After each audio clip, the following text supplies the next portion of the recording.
Assassin's Creed Unity is a familiar game that makes some big changes. Sadly, not all of them are for the better, but that doesn't mean there's not a lot to like. Take the new lead Arno. He's certainly one of the most charismatic and well-acted Assassin's Creed leads I've seen in a while. Cocksure, mischievous, and just enough of a jerk to still be lovable, but the story never quite exploits his charms to the fullest. It certainly tries though. Unity shies away from having a vast collection of ancillary characters, focusing instead upon its lead Arno and his love interest Elise. With less of those supporting characters around, many of whom tended to play a more light-hearted role, the story takes on a much darker tone. Just go. Please. What other direction could it have taken? The complex Abstergo storyline has long since jumped the shark, and Unity only briefly ties itself into the wider Assassin's Creed universe. If you are hoping for a deeper dive into the muddled mysteries of Abstergo, you won't find it here. The story, which evolves from love story to revenge tale to murder mystery and then circles right back to love story again, is swiftly paced, but that all-important chemistry between its two leads isn't strong enough to tie the whole thing together. I cared enough to want to see things through to the end, but not enough to be truly saddened by any of its events. It's a shame that the story doesn't tie into the setting that deeply, particularly since Unity's portrayal of a Paris scarred by the civil unrest of the French Revolution is one of its greatest triumphs. The attention to detail that's gone into the city is nothing short of astonishing.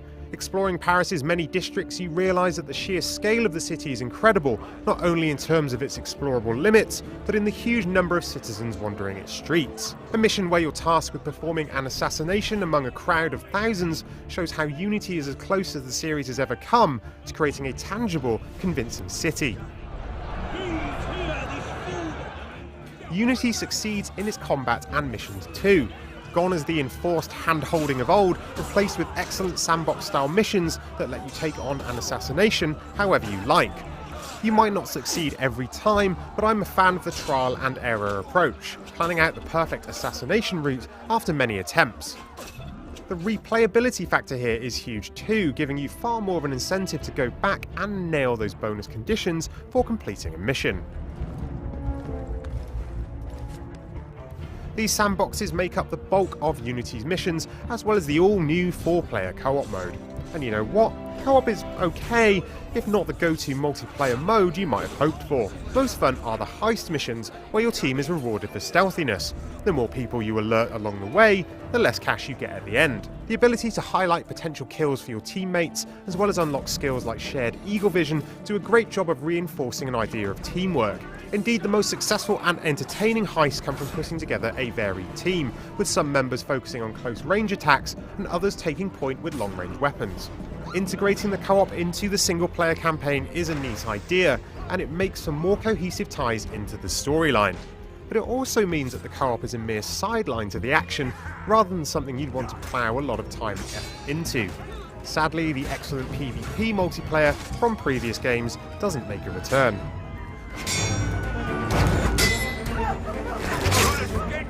So what else is new?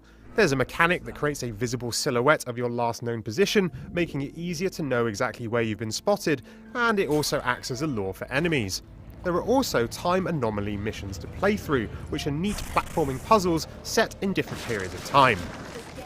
There's no more crafting to worry about, with skill points and hard cash letting you customise Arno to your heart's content, while more freeform parkour movement makes for fluid climbing, even if it sometimes frustratingly flakes out and puts you right in the path of an enemy.